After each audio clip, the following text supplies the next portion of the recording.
All right, hello everyone, and welcome to a discussion of conquest and empire in fantasy. We're going to bring in some science fiction too. It's speculative fiction. I think this is a really big topic. I once taught my fantasy novels course with empire and colonization as a kind of a theme for the semester, and it worked really, really well. It's a very prominent idea, trope, even if you like, in fantasy.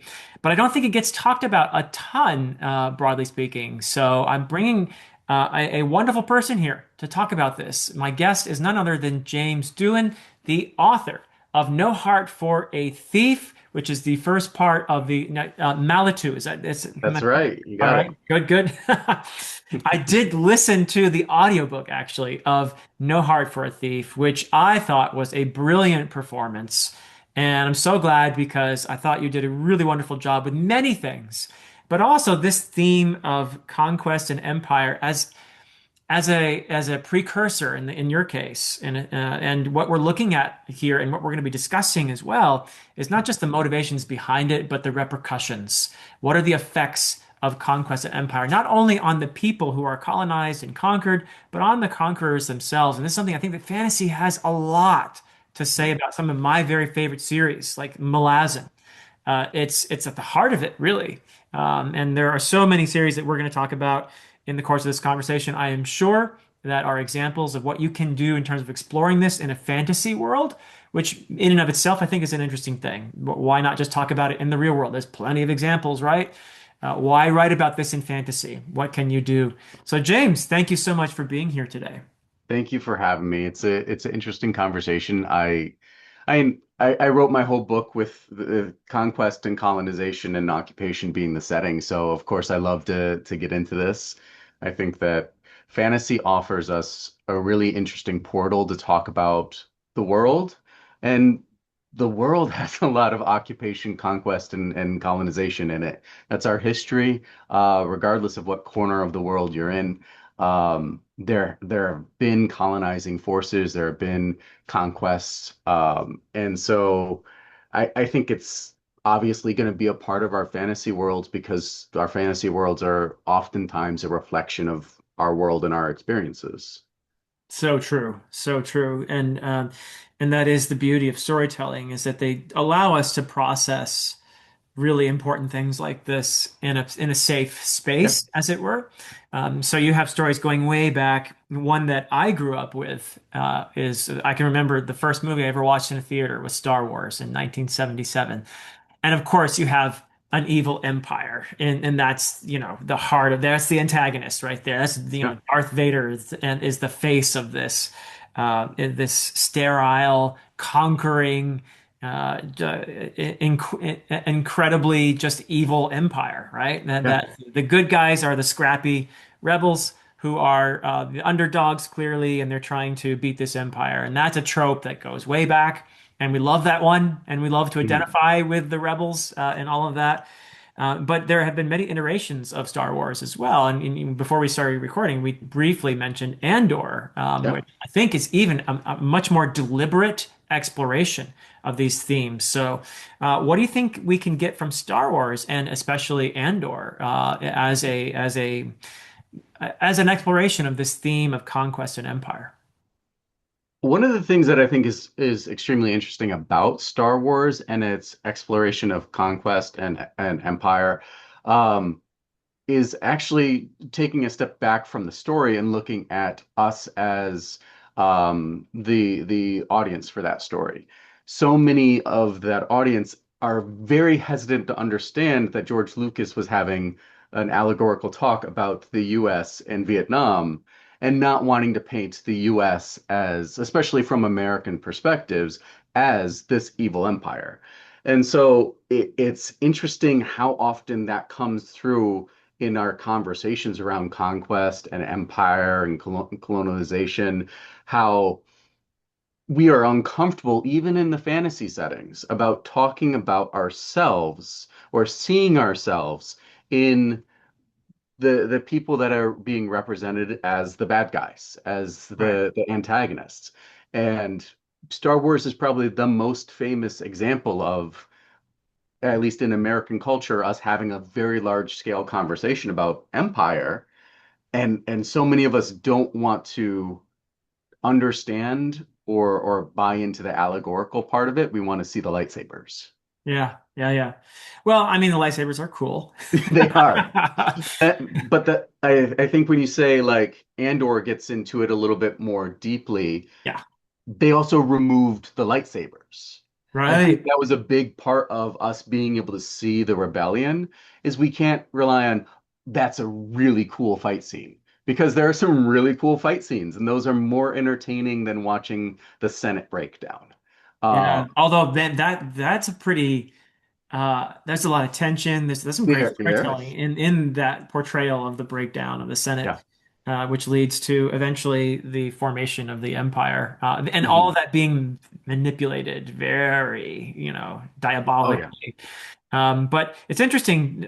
Your comments are making me think about how we like to see ourselves as the rebels, as the underdogs. Yeah. That's a narrative that we have in our particular history, going back to the Revolutionary War. We're talking about we, meaning Americans. You and I are both Yeah. Americans. That's a narrative that we love to identify with, and we still want to see ourselves that way as these scrappy Yeah. underdogs. The Wild West, Yeah, you yeah, know. exactly. But and the truth that everyone knows is that the winner writes the history.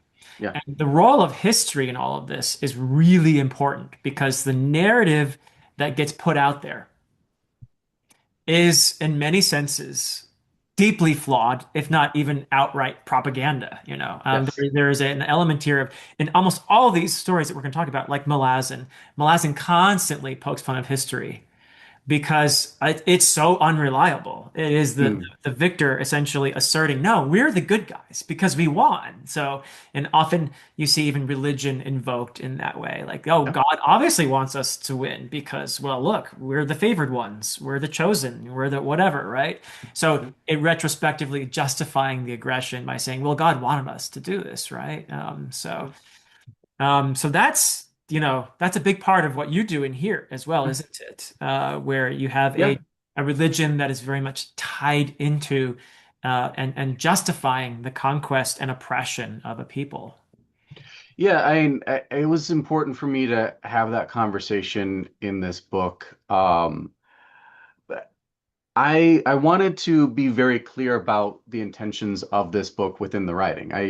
I think knowing that people see themselves as the rebels in Star Wars or any number of projects where you want to see yourself as the good guys, I I was very intentional about not having that perspective from our empire, from our colonial forces, because when you're having a narrative that is told from the perspective of the occupied, they're Right. not necessarily thinking, that guy who's beating me probably also has a really nice family life at home. He's Uh-huh. probably really sweet with his daughter.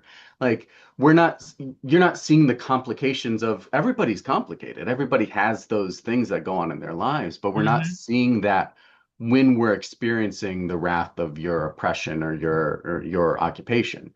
And so I wanted to be very thoughtful in how I was riding the line of that perspective, Hmm. and trying to be very clear about like the colonial forces here are not the good guys, and there's a very strong connection to not only colonial forces in the U.S., but I mean there are inspirations from many different colonial projects around the world that I kind of pulled from. Yeah, yeah. Oh, that's very clear here. And the idea that if you could get this person's perspective, this person who is acting as a soldier of the empire, Yeah. he probably is a nice guy. Like you said, like Yeah. probably has a family. Maybe he's good to his mother, or whatever. It was a really nice ale. Yeah, maybe he'd be fun to drink that ale with even. Yeah. Um, and that is something that is incredibly the normality of the people who commit the acts, the atrocities, is something that I think fantasy can get us to engage with as well, isn't it? Like my one of my favorite series, my actual favorite series of all time is Malazan. Oh. And that is a series where it's such a tricky thing because right from the get-go, there are, and this is not a spoiler really, it's the Malazan Empire, okay? Hmm. It's an empire. It's an acquisitive empire that does some really messed up things to the people that it's conquering. And yet, because we are first introduced to soldiers of that empire, we're kind of like, yeah, Malazans, we're kind of like, and then you realize, wait, these guys are here to just blow up innocent people Yeah. because they are objecting to being conquered by their empire. And that starts to get you think. It should start to get you thinking, right? And Yeah. then there's a whole just series long exploration of empathy and redemption and understanding. But so there's a deliberate attempt to explore the other side, and you never really know who you're actually rooting for in Malazan because of Mm. that. So it's different from your approach, which is Yeah. clearly these people are oppressors. They have come here with basically greed and conquest and exploitation in mind, and they justify it though by saying, "Well, our God wants us to do this because we're enlightening you. We Yes. are," and that's something you see all the time. And Yeah. conquerors come in and say, "Well, we're actually doing you a favor by conquering you and pillaging and oppressing you and exploiting you. We're actually doing you a favor here because we're enlightening you, right?" Yeah. I I go back and forth on the whether I like the complicated villain in stories like this. Uh-huh. Mainly because I think we so often in our literature and even our history, we've had these redemptive arcs for people who did horrible things. Yeah. And sometimes not even redemptive arcs. Sometimes we're just taught, you know, Christopher Columbus sailed the ocean blue in, 1492. Right. Um, and we're given these stories that lionize people that did awful things. Right. And so in some ways I'm like, I don't care to redeem you. Like the things that you've done are not something you can redeem yourself from. Uh-huh. Um, and then there's the complication of like we all can be brought into this to some horrific circumstances. If I was born at a specific time, would I have signed up for military service or been forced into it, and what would I have done? Right. So, I mean, there's complications on both sides, and some stories need to be told in very specific ways to talk about, there's from one perspective, you're not redeeming yourself to somebody you've oppressed. Like we don't need there's so many movies that come out like where the white racist guy finds a best friend who's black and then kind of turns around and goes, "Oh, these are the errors of my ways." And Uh-huh. sometimes we don't need more of those stories. Right. Um, Sometimes we need to just say, like, it's okay when you're when you're in the oppressed position to not like the person that oppressed you. Yeah. And there are some really great stories that do that, that represent the perspective of the oppressed. And it's not just a straightforward, Yeah. always, it's not even in the cases where, like what you're talking about, where we're not creating sympathy for the oppressor, but we can still see the repercussions of Yeah. colonization, of conquest among both the oppressors and the, like it makes you into an ugly thing when you Yes. take away someone else's freedom. It makes you into an ugly thing. And it also has repercussions for the people that you are oppressing. Hmm. And we see that in your story. We see that in something like, let's say, the Poppy War trilogy Yeah. or the Broken Earth trilogy, Burning. or The Burning, Yeah. which starts with Rage of Dragons. You can see the consequences of oppression on a populace, Yeah. what it does to them, what it can twist them into, the decisions that it forces them into. So, Yeah. do you fight fire with fire? And then what does that make you? That's a theme we see a lot. Like if you read the Poppy War trilogy, no, we're not doing spoilers here, but that's a really gritty story in the sense Yeah. that it's a really bleak story in many ways because of famously, R.F. Kuang did base a very specific episode in the first book on a an atrocity that was committed during an Mhm. actual war, and the repercussions of that on the people who are uh, torn apart by this and have to face the decision, how do we respond? Do we fold and obey and try to stay alive that way? And often that's not effective. Yeah. Or do we fight fire with fire? And then what does that make us into? And that's something I feel like you're exploring in a big way here, aren't you? Yeah. I in many ways, I would compare colonization in my books to, uh, oddly enough, zombies in The Walking Dead. Like, it Uh-huh. is the setting. It's not the main conflict. The main conflict is this internal conversation about who do we become in this setting. Right. Our main characters have lost family members, they have lost culture, they've been ostracized from community, they've lost agency, and they turn to violence or they exile themselves. They try to find a way to survive this, and it changes who they are in drastic ways. And there's a grief that they experience because they didn't have the life they were supposed to have, whatever that means. Like, that was stolen from them. Their ability to grow up in a world that they were supposed to grow up in was Yes. taken from them. And so there's grief, there's turmoil, there's self-hatred, there's hatred of the other, there's a lot going on.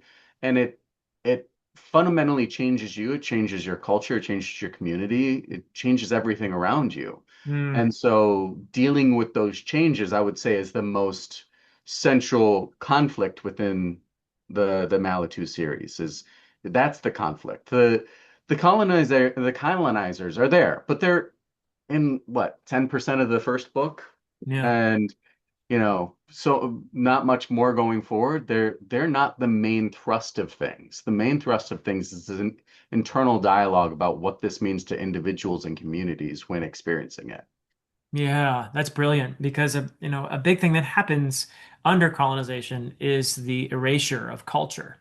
We talked before about how the winners write history and all of that, and but that also involves the destruction of the colonized culture in many ways, doesn't Yeah. it? A great example being Tigana by Guy Gavriel Kay, where, and this is not a spoiler because it's on the back of the book. It's like the first thing you know about Tigana is that the conqueror of this culture, not only has it been an attempt to erase the culture, but the very name Tigana has been erased from the memory of its Mm. people, right? The power of Yeah. a name even. And that's just an amazing conceit, really, a premise for a story. And then Guy Gavriel Kay does his thing, with that. It's a brilliant, brilliant book. But that's central to all this, isn't it? The Yeah. idea that in order to conquer you, in order to impose our narrative on you, we have to eliminate your culture, maybe even your language, right? Because your language is now inferior. It's dirty. It's an indication of your inferiorness, Yeah. your inferiority. Uh, It's in opposition to our God. Like, there's so many different rationales, right? That have popped up over history that where people have done this. Languages have been lost, mythology has been lost, stories have been lost. So yeah, that's definitely a huge part of this. And how does one grieve, or how does one try to keep alive a culture as it's dying?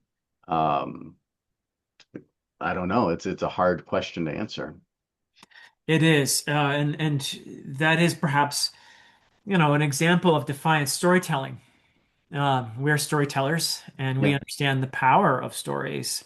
And you certainly do have storytelling as a central element. In fact, you've got a story within a story here is Yes. kind of what's going on in No Heart for a Thief. You have a framed narrative Yep. that keeps popping in, but you have a backstory, and the backstory is the majority of the book, really, in a Yes. sense, isn't it? Yeah. But the power of stories to keep identity alive. Hmm. That's a central point of resistance, isn't it? In Yeah. many these stories. Yeah, I think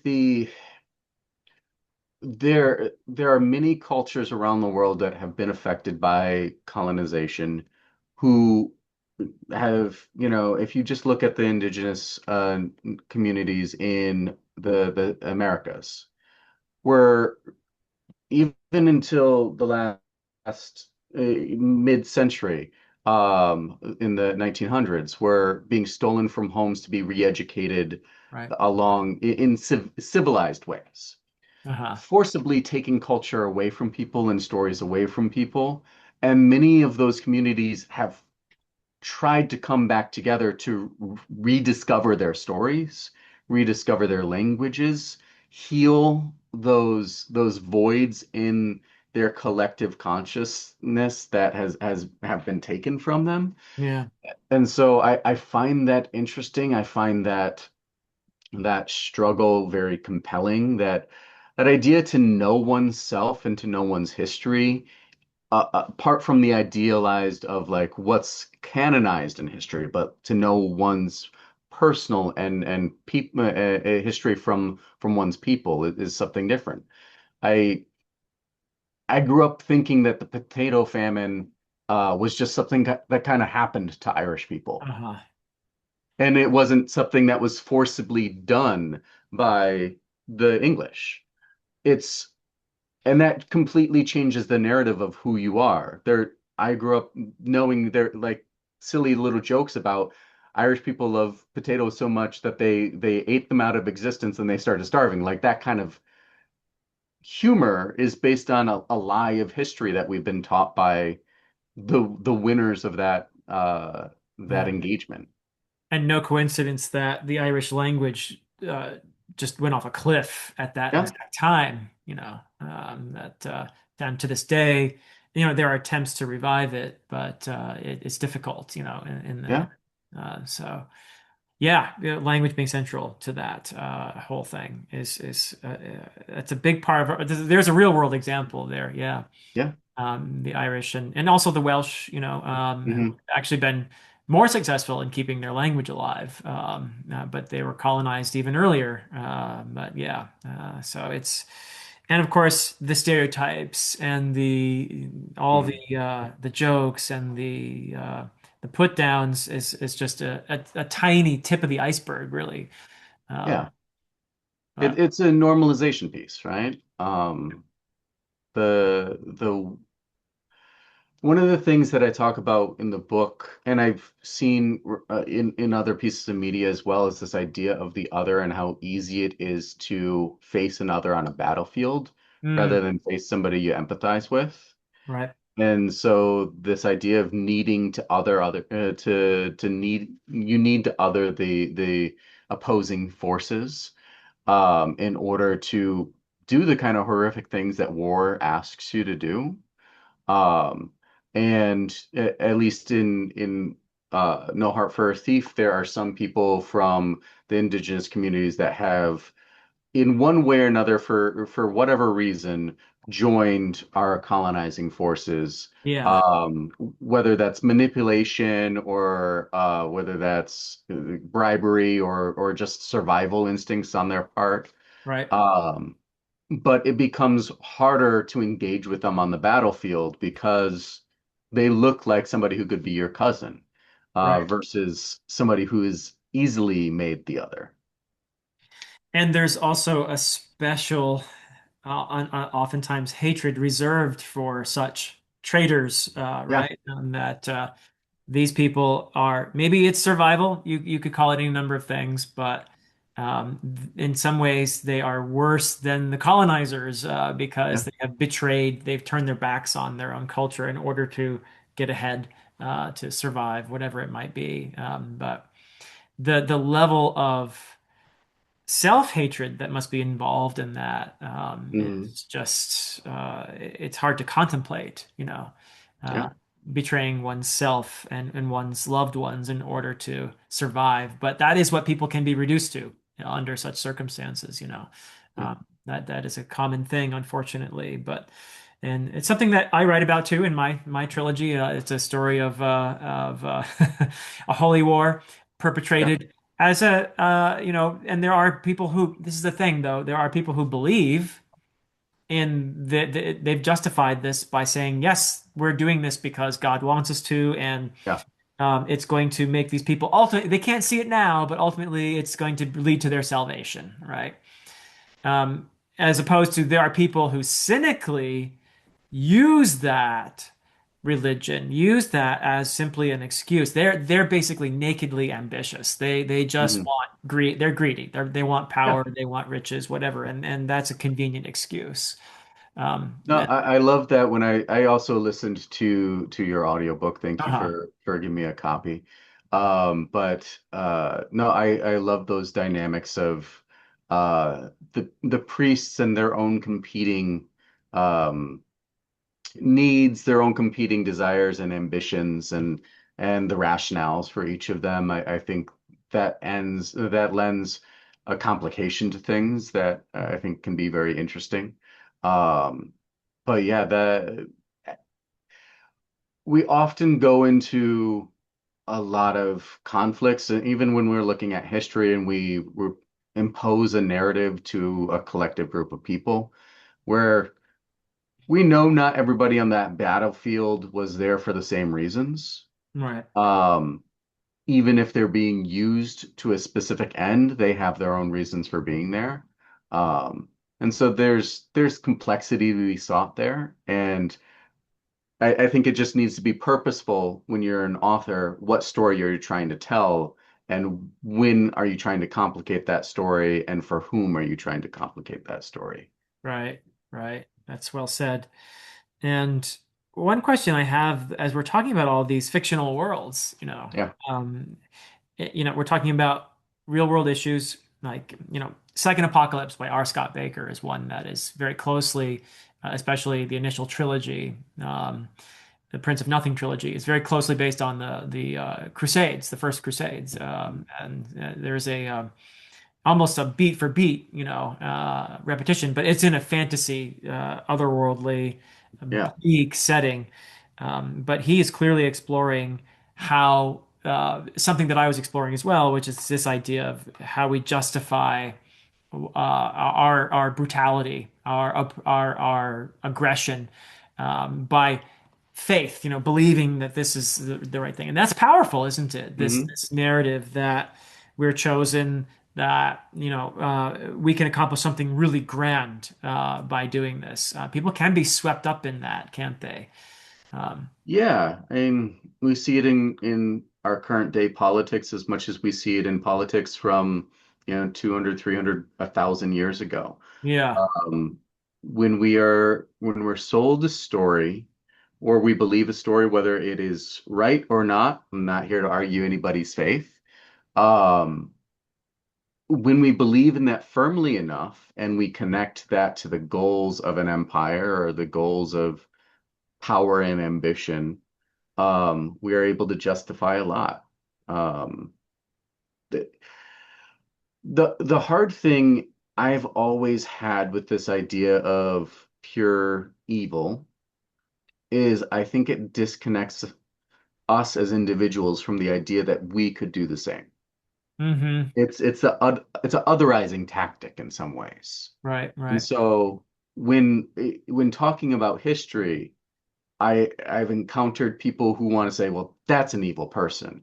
And I want to say, well, that is a person that knew how to utilize the systems around them to get power. And we have that right now.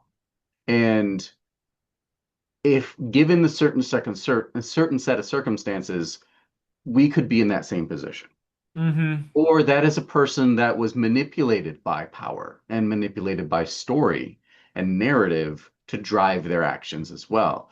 So I think the idea of a pure evil or something like that, I think sometimes gets in the way of us being able to empathize and see ourselves in history, Uh-huh. um, in So this odd way.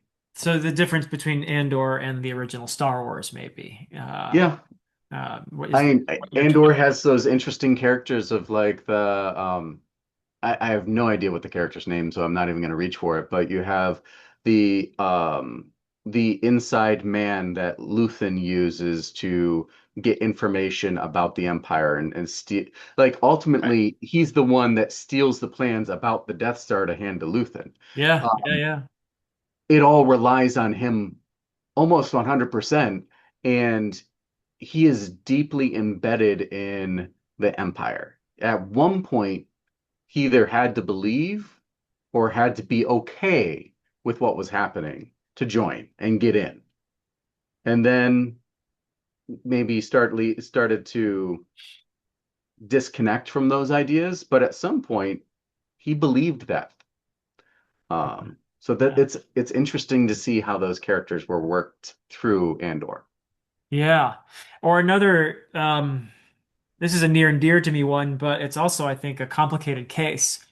And I'm talking about Lord of the Rings because Hmm. this is you could easily, now this is I feel like this is a story that you see people of various political persuasions wrestling over a lot. You have some people from one perspective saying, no, this is definitely our story, and then Yeah. others saying, oh, actually, that's not what Tolkien meant, you know. So there's a I think a kind of a simmering sometimes, but even sometimes really boiling argument about the heart of Lord of the Rings as a series. Now, clearly, you were talking about the portrayal of just this is pure evil, right? Hmm. Which makes it easy for us to say, well, we're the good guys. We're Aragorn and Gandalf and those guys. And those people over there, they're Sauron and the orcs and all that. Because the Yeah. orcs, we can just kill them because they're monsters. No humanity there at all. Yeah. Orcs are dispatched with not only no remorse, but even glee. Counting up the numbers of the dead Counting, and yeah, Gimli and competition. Legolas in the film, that's Yeah. only in the film, of course, but Yeah. counting up the yeah, that kind of spirit. So the other thing, though, I think that often people maybe don't know is that Tolkien objected to the idea that we are the good guys and they are, even when he was questioned about whether this was an allegory of World War II, where Gondor and company are the Allies and Sauron and the orcs, they're the Axis, they're the Nazis, whatever. Tolkien said, no, no, no, no, no. If it had been an allegory like that, in that case, then the Allies would not have destroyed the ring. They would have used it and they would have become evil, right? That's what Tolkien said about that, Yeah. right? So I think just to give Tolkien a little bit of credit here in that argument, at least in Yeah. terms of his intentions, and I realize an author's intentions aren't always everything, but I think that they're important actually in this case. I think they can be important. To that point, I think there's an interesting thing with art where it's hard to consume art in its entirety without humility. Hmm. Um, you have diehard fans of Rage Against the Machine who also are upset when they make political statements about Yeah. the government. Like the machine is not a washing machine. So there's this idea of it's hard to remove ourselves from seeing ourselves as the good guy, that the side that the author, that the artist, that the musician is on. It's hard to remove ourselves from that if we don't approach art with humility. Yeah. um, and have the ability to read something that's not necessarily about us. Not even sometimes that's not even meant for us. Like sometimes there are stories that are meant for cultures that are not aligned with what I grew up with, that are not cultures that I have a whole lot of insight into. But if you can't approach that story with humility, you're just going to say, I can't connect to this. Hmm. But if you can detach from yourself and read a story for what it's meant to be and try to understand a culture outside of yourself, I think there's a lot of room for that. But I think we see the same thing in the idea of who's good and who's evil and what side is the reader on. Um, it the issue is humility. We want to see ourselves as the good guys so constantly that we have a hard time tying ourselves to anything that can be critiqued in that way. Yeah, well said. Well said. Which maybe leads to why bother doing this in fantasy at all. right? Because there are Yeah. so many, we aren't going to get into them, but there are so many real world examples, not just historical, but Yeah. going on, ongoing of conquest and empire and colonization and oppression, and the world is so why do this in fantasy? What is the effect? What is the purpose in your mind of writing a story like No Heart for a Thief, where you're clearly very deliberately thinking about these phenomena, these themes, and you're engaging with them? You could certainly do so in one of many real world conflicts. Why make up a new one? Why do we do this? I think it's because fantasy and sci-fi, they open doors to conversations that are sometimes harder to have about than in the about than their counterparts in the real world. Um, you know, it's difficult to have a conversation about race sometimes, or sexism, or all these different isms that we have throughout the world. Um, it can be difficult to have those conversations, but when you put the that lens of oppression into terms that are outside of oneself, I think it makes the humility a little bit easier to grasp onto because Hmm. you're not you're not forcing somebody to say that they're the bad guy.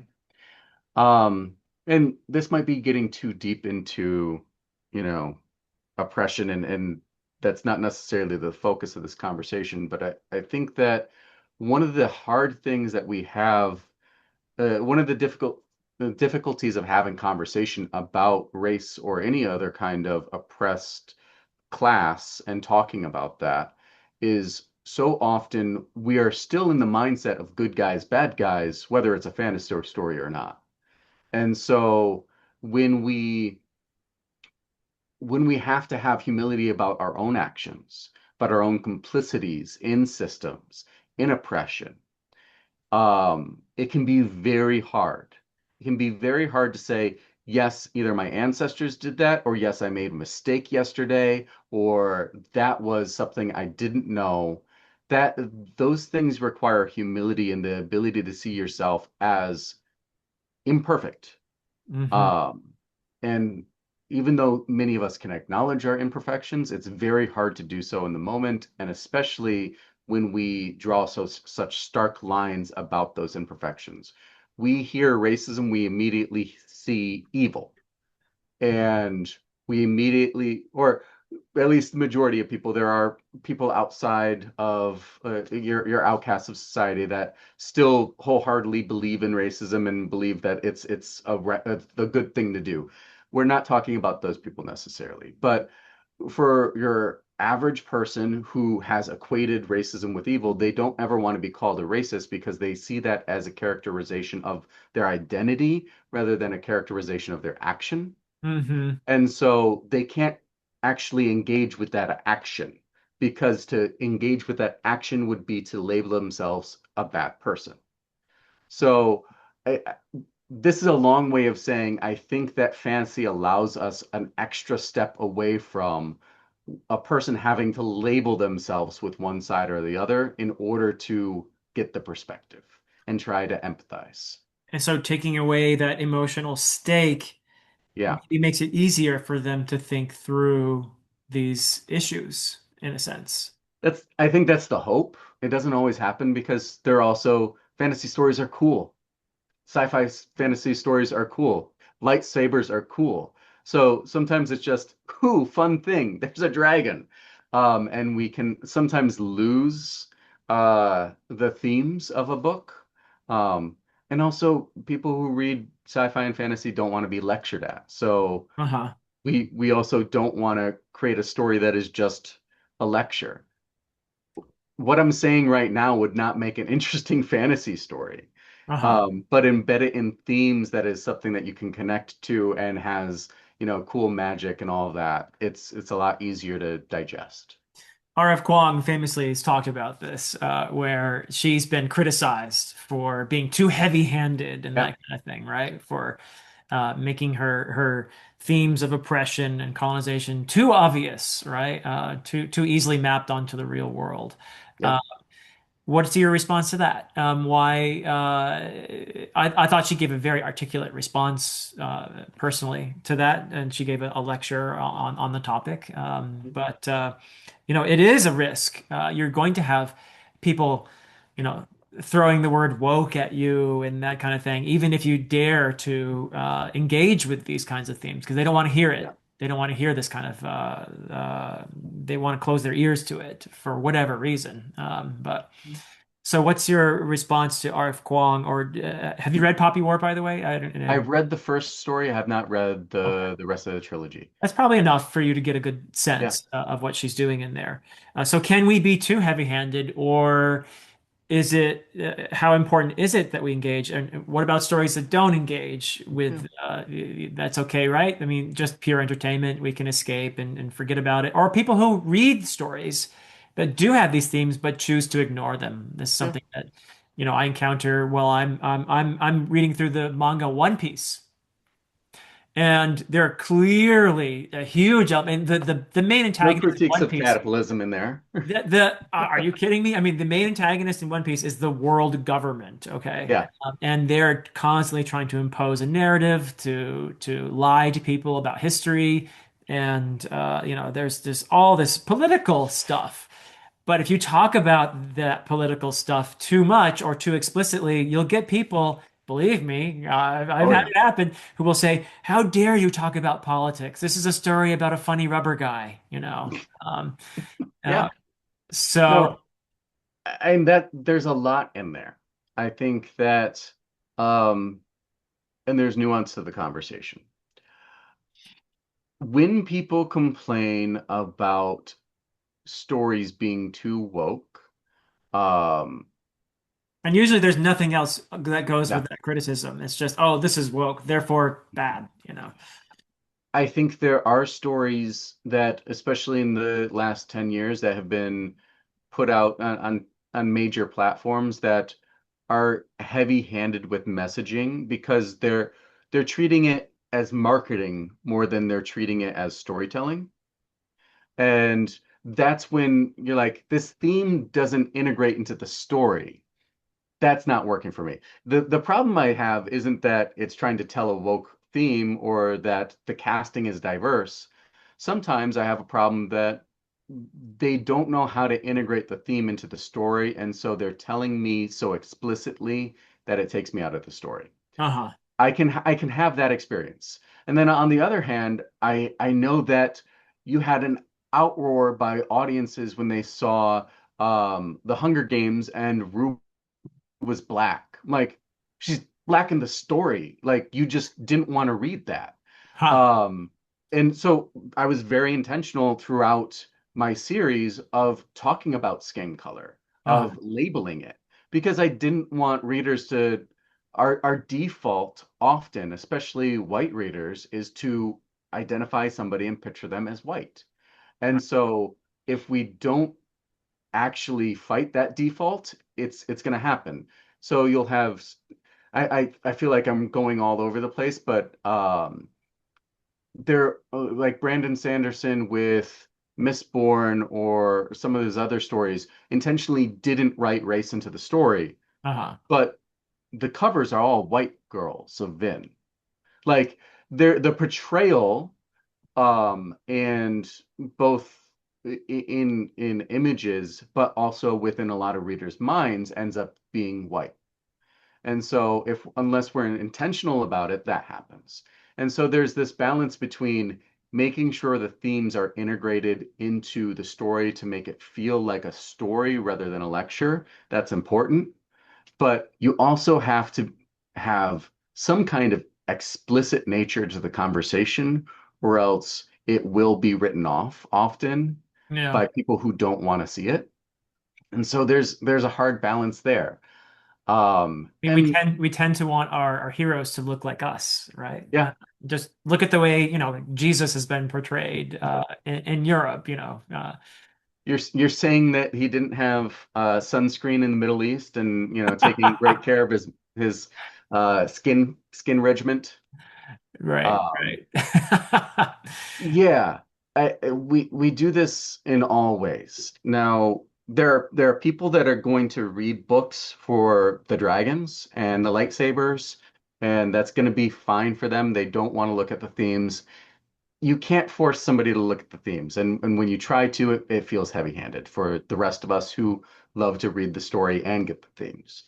Um, but at the same time, I would argue that any book you read, any piece of art, any piece of literature, anything you're going to engage with has a political lens.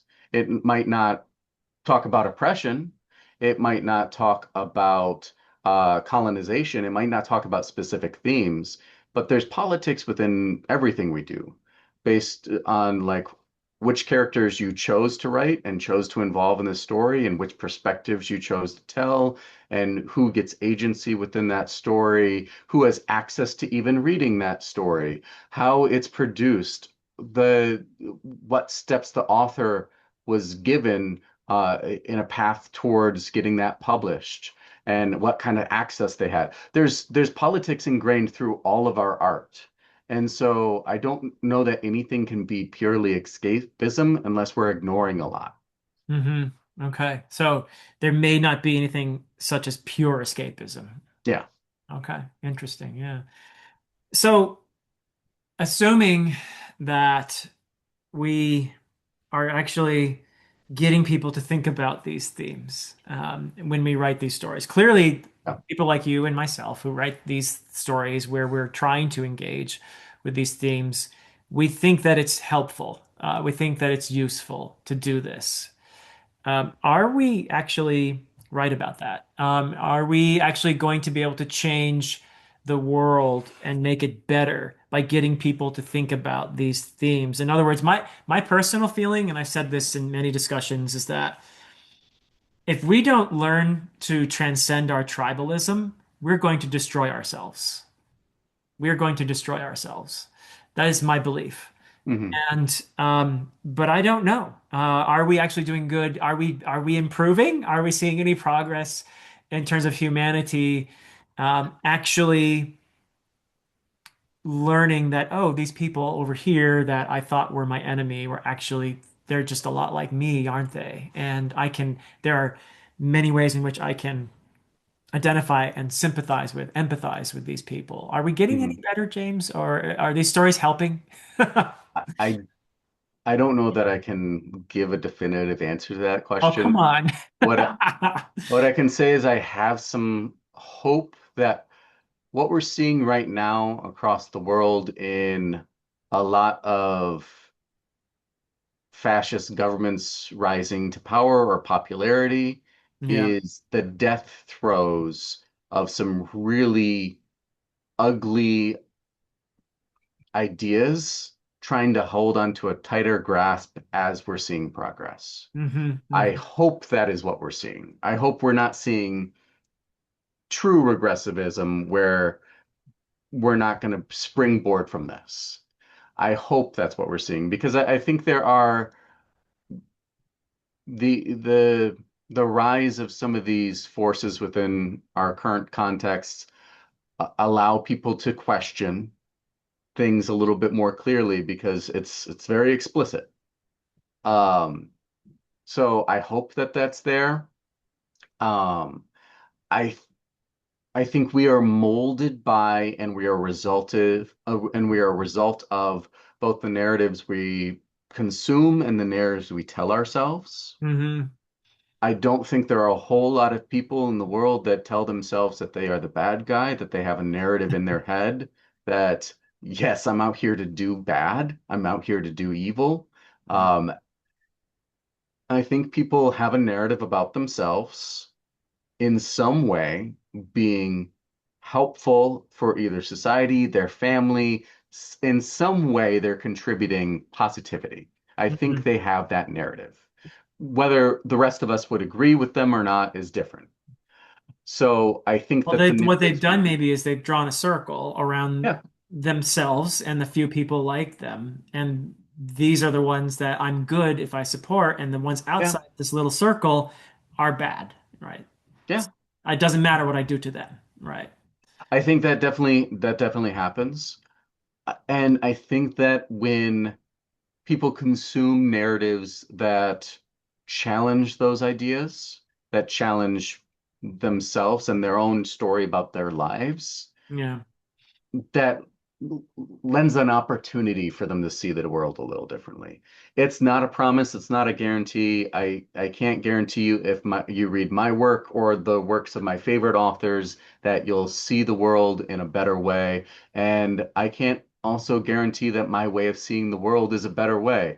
There's some people that I would, firmly agree that I see the world in a better way than them, but you know, that's all my own internalized perspective as well. Hmm. Okay. So we just keep have to writing these stories and hope.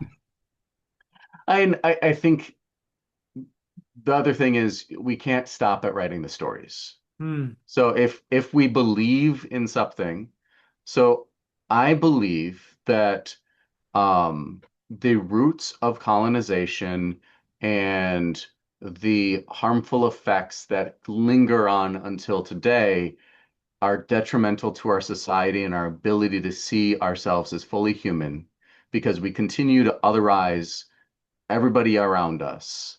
And these that is firmly rooted in our historical consciousness around who deserves personhood and who deserves value. Hmm. I believe that. I can't just write it in a fantasy story and sell a few copies and think that, I've done my part. That's not enough.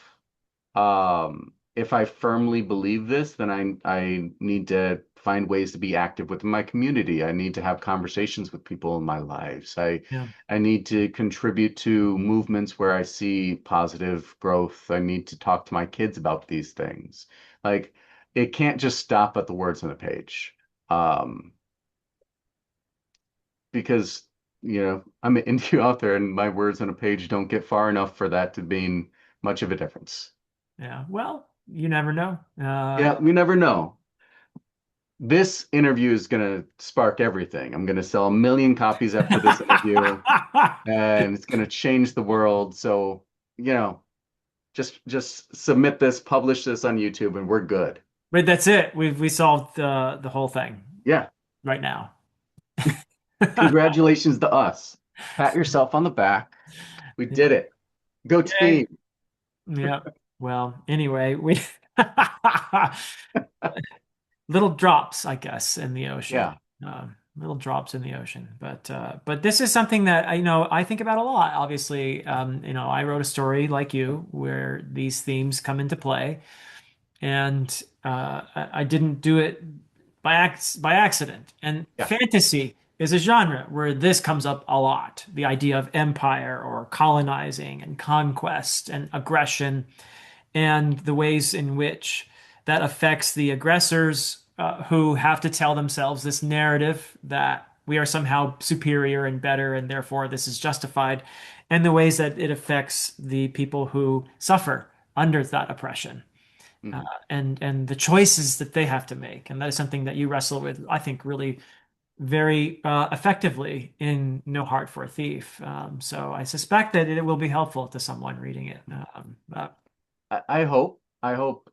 And I want people to be entertained. I want people to enjoy the story. Yeah.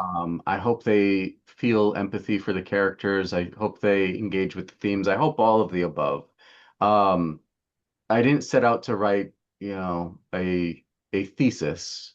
I set out to write a fantasy book that hopefully has some meaning that people can glean from it, aside from some cool magic and some battle scenes. Yeah. Well, in my third book, I have a character say something to the effect that, if you just tell people, you just tell them how to behave, what to do, they're probably not going to listen to you. That's not going to sink in. And many of them will even react with hostility, right? But if you tell them a story which gets them to think about the right way to be, right? That has the potential somehow to more effectively sink in and maybe even change a person. Yeah. So I don't know. I We think, we may be biased in that given that we're readers and we also write, Mm. it can be a fair assumption that you love art like I love art, Right. and that it is very impactful on our lives. I hope that that is a universal truth, that art is a common language that we can engage with. Mm. But I'm sure there are people, maybe there are people I am not in community with that art is not a thing for them. Music is not a thing for them that really touches them in that emotive, effective way. I don't know, but like I was up way too late last night scrolling on my phone because I stopped on a clip from a Tiny Desk performance. I think of the Broadway actor's name, I think is John Henry, and he is just singing. He was singing the main song from Pocahontas, Colors of a Rainbow, or Okay. Paint with Colors of a Rainbow, whatever. But his voice was just so impactful. I'm like, I had to sit with it for a moment. It affected me. Mm. And I think that as artists, sometimes we really want to be that for somebody. We want to Mm. affect somebody on that level. Um, and so, yeah, I think the idea of writing a thesis down would not be that. I wanted to write a mode of characters and somebody you would fall in love with. Yeah. Um, that I think that's the dream with artists is to connect. Hmm. And hopefully have a positive impact as a Yeah. result. Yeah. Okay. Well, we'll just keep doing it then.